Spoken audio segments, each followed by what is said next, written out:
Great to be here. Thanks for the organizers for the invitation. So yeah, I'm coming here from the University of Washington, where I'm faculty there, as well as co-director of the Molecular Information Systems Lab. And our lab is really an eclectic group of researchers. It started as a collaboration between the faculty at the University of Washington, in collaboration with Microsoft Research. And some of the really early founding work out of the lab was developing systems for end-to-end DNA data storage, as well as electronic automation for molecular systems, and also have been doing some work in biosecurity as well. And then my area of focus within the group is more on the synthetic biology side of things. We're developing molecular recording systems, as well as nanopore sequencing technology development that I'll talk about today. So the focus, we all know the workflow here for DNA data storage, and my focus in the talk today will really be about this retrieval and readout step here.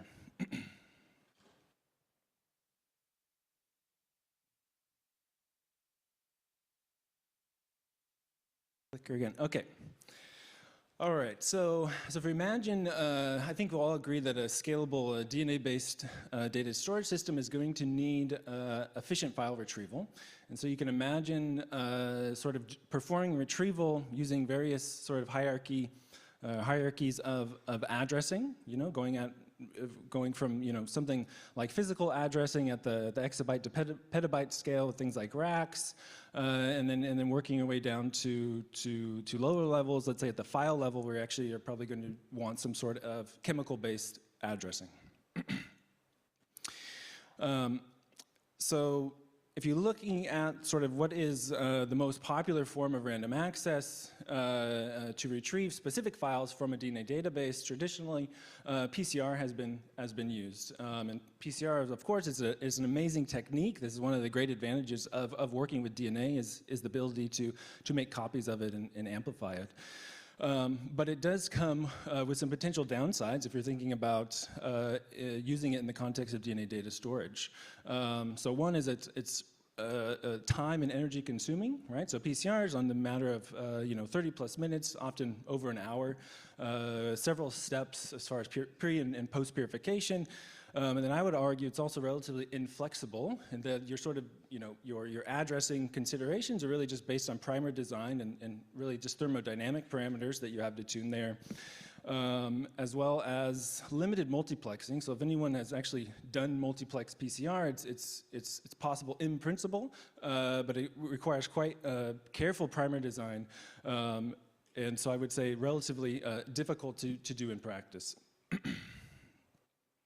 In addition to this, because you're making copies of these DNA molecules, what you can end up with at the end of your PCR run is essentially this exponentially compounding bias that ultimately will lead to inefficiencies in retrieval when you're actually trying to read out these files that you might have been trying to access in multiplex.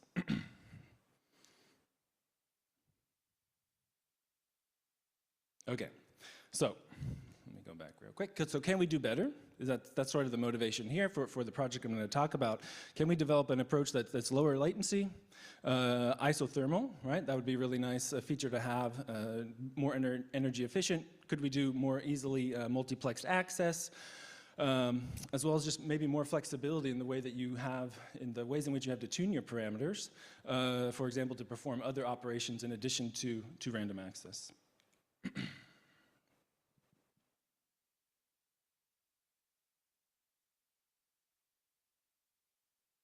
All right, so the tool that we developed here, or the tool that we wanted to apply and explore for DNA data storage, was this CRISPR-Cas9 based random access strategy.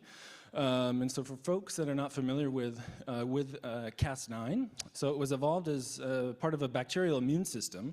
And essentially, in the way we think about it, it really has been evolved by nature to perform random access within the genomes of living cells. And the way that it works here is that you have a Cas9, that's a protein, and it can be programmed by what's called a guide RNA. It can be programmed to cut specific sequences of DNA. So showing you there on that guide RNA, you can change that space or sequence, and that'll program what sequences it recognizes. It'll then bind to those sequences, the strands that are complementary to that sequence, and then it will initiate cleavage of that DNA strand. It can work on single strands as well as double-stranded DNA.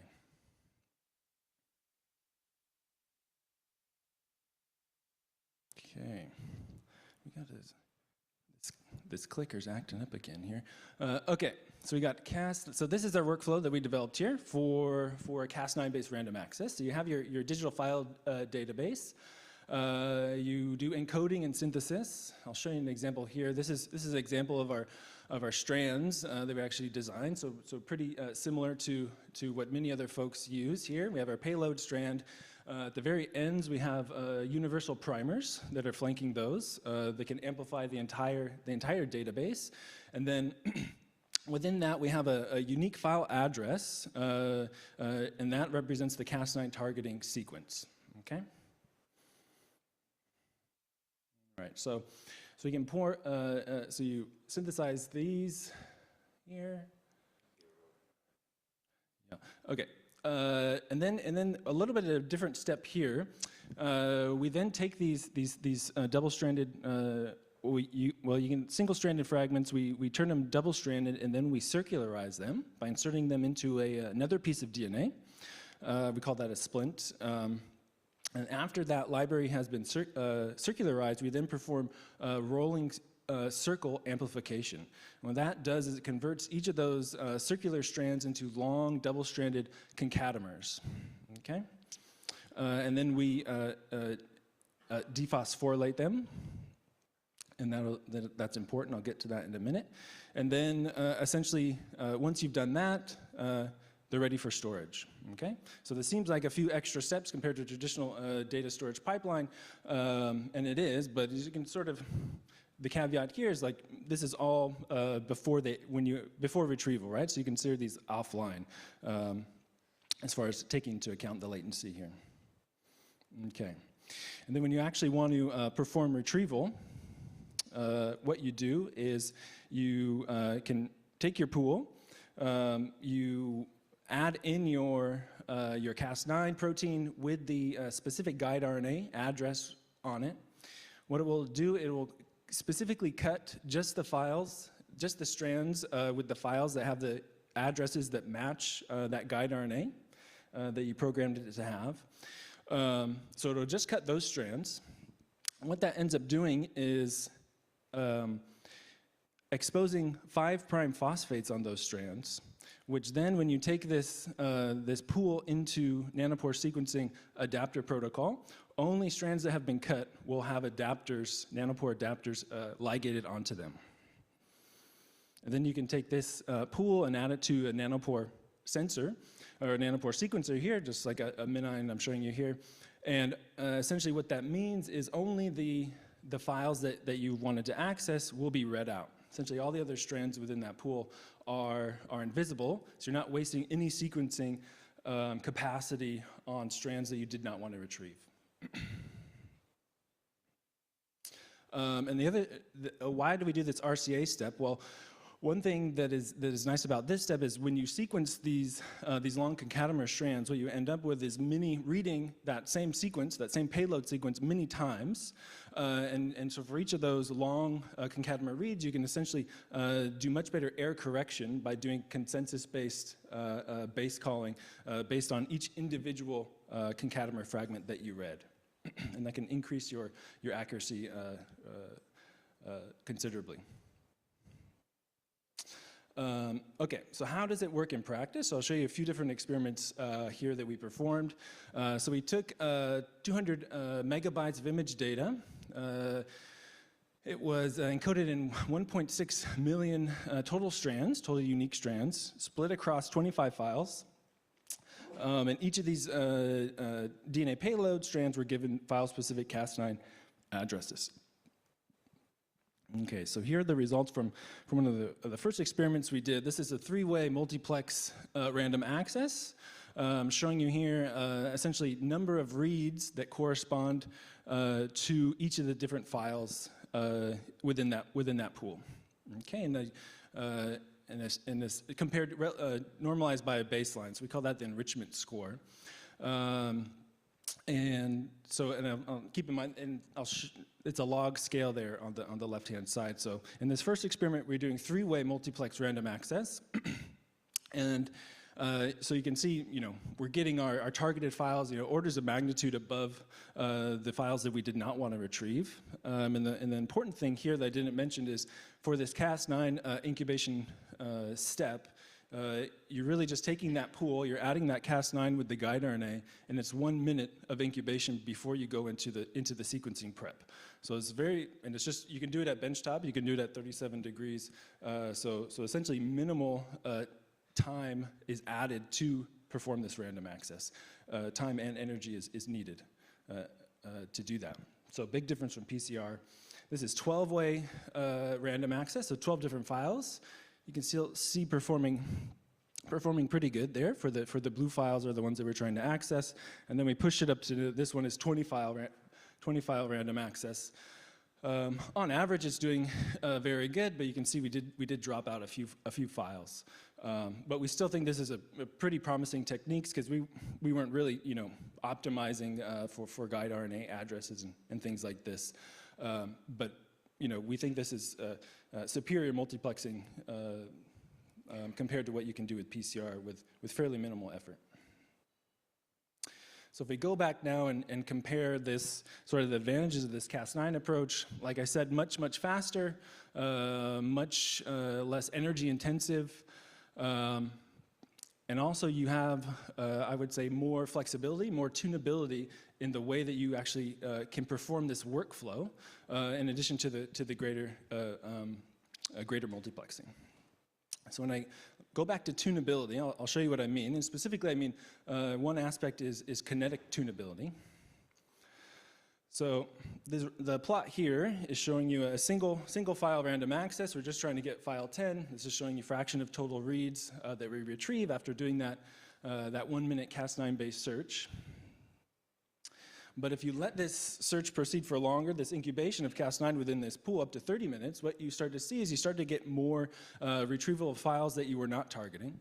So we got file 10 here still, but if you look, we're actually retrieving more reads from file 13. Okay, and if you look at those addresses, so the Cas9 target sites, there's only a 2 nucleotide edit distance between the two, which is the closest.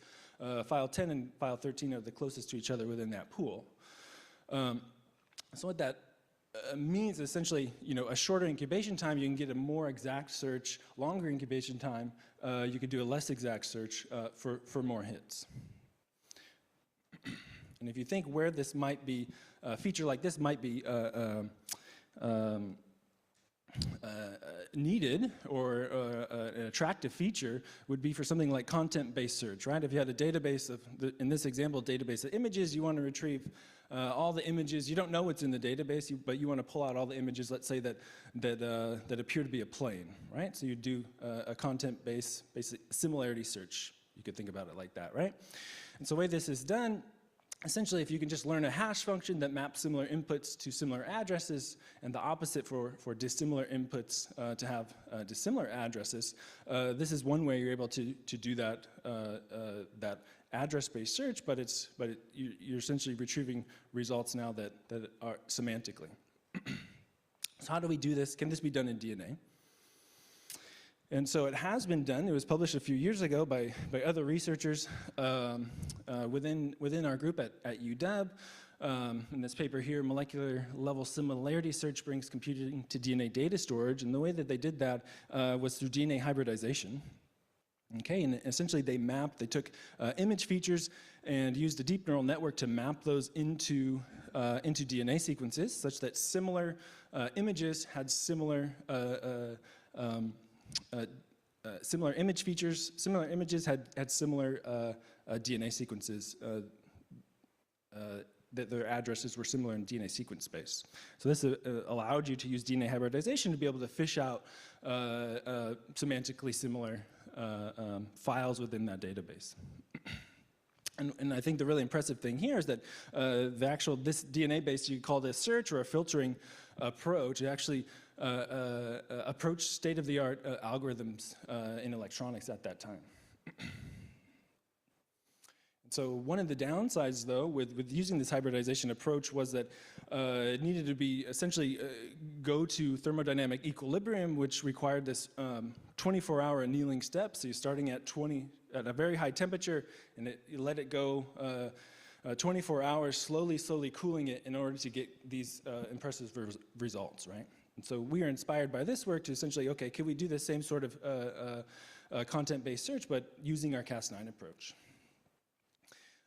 So to do this, we essentially trained a neural network here that was able to map assign guide RNA addresses to query images, such that when it was added to the database, the database was also encoded using this neural network, such that each image was given a semantically meaningful address, such that it would match with the image features of that guide RNA.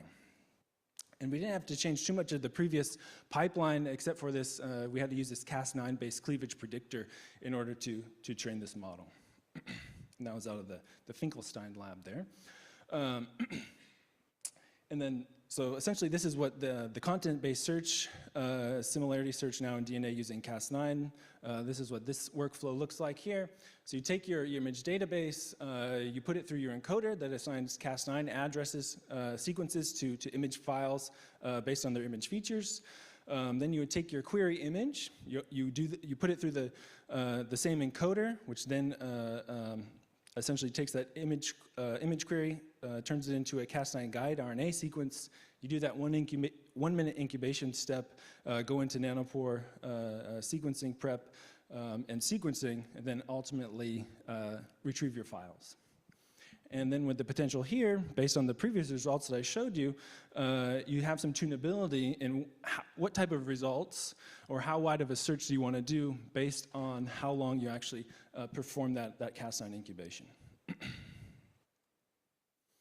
All right, so how well does this approach actually work? So I'm showing you here, so I'll just show you one example. So we took a database of around 400 images, encoded, synthesized, and then we took a query image, a single query image, and synthesized that as a guide RNA. Coming from the Pacific Northwest, I'm a big Bigfoot believer. So one of the images that we used was this iconic image of Bigfoot. So we wanted to search it. We didn't know what was necessarily in that database of 400 images, because it was a subset of a much larger one. So we wanted to say, can we find Bigfoot within that database? All right, so I'm showing you here our search results. So each blue dot on this plot represents a different image. On the x-axis is its similarity score to our search image, which was the picture of Bigfoot, and then our enrichment score there is on the y-axis. That's essentially how many reads we're able to retrieve for each of those different images. And so what we see here, how is it performing? So we see a decent correlation here, going from that, as image similarity increases, we're getting increased enrichment score, which is good. Is it as good as the hybridization? No. If you compare this to the DNA hybridization approach, actually those results are better than these ones. And so we think that the main thing that we think it can be improved, but it's probably the main source of error right now is coming from our encoder, and specifically our Cas9 simulation tool there, because it was trained on a relatively small set of guide RNA sequences. But one fun thing that we can do here is, okay, let's just take a look at one of the images that we did retrieve. And it turns out it wasn't Bigfoot, it was just a bear. So I guess that means the search continues. Okay, so just wrapping up here. So I don't have to tell everyone, so everyone's a big fan, which I love about this community of nanopores. So I've been doing nanopores for since my PhD research, where I was focused on developing nanopores for protein-based sequencing. And so we've made a lot of progress since then. So I'm starting to think about things like data storage in proteins. And that seems like maybe a bad idea?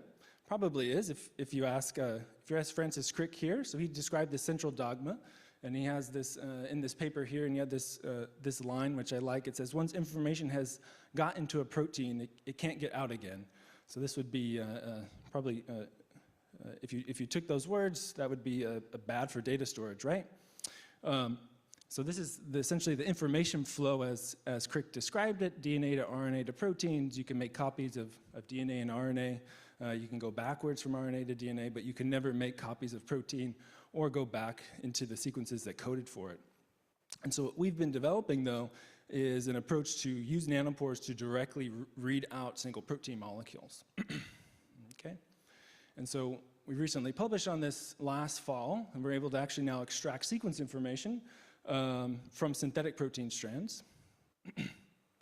And although the ultimate goal is to read native proteins for single molecule protein sequencing, what we've gotten really good at is engineering synthetic proteins that are very readable. And so we think there's a lot of applications now that we have sort of this nanopore protein read approach combined with the emerging computational protein design. You can think of it like protein write, that there's a lot of interesting applications for these different approaches. And so one thing that we're working on right now is essentially this molecular recording technology utilizing these self-assembling protein molecules in which we can engineer long protein strands that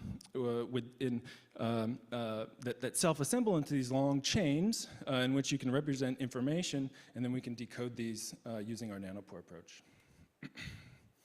Okay, so with that final slide here, I'll just say our next month we are hosting at the University of Washington the molecular programming decadal flight plan. It's a weird word. And so I would love to have members from this community represented at this workshop. So we just opened up the application process. There is travel funding available, so please take a look at that website and definitely think about applying. We'd love to have you there. All right, thanks, acknowledgements, and thank you, everyone.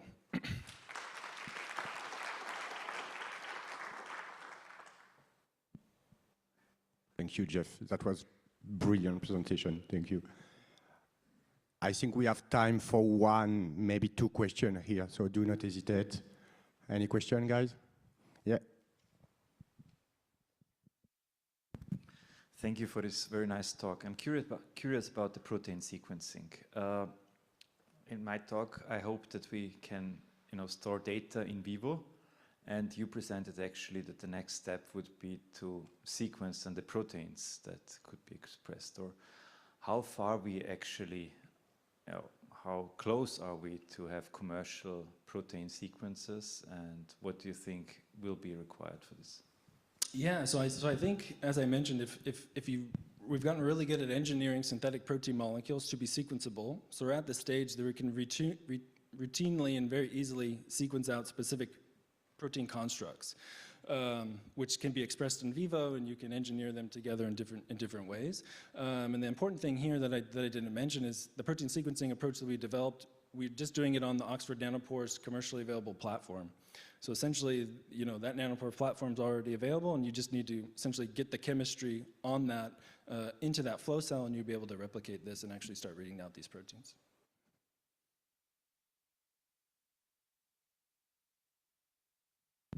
Thanks, very nice presentations. Can you mix the protein and the DNA at the same time? So if you start to sequence the peptide, can it follow to sequence the DNA? Maybe you already explored it. Yeah, it's an interesting thought. We've considered it. So because we are using the same flow cells, the same pores, essentially the same buffer conditions, theoretically you could simultaneously add both DNA and protein to the same flow cell, which could be interesting, but we haven't tried it yet.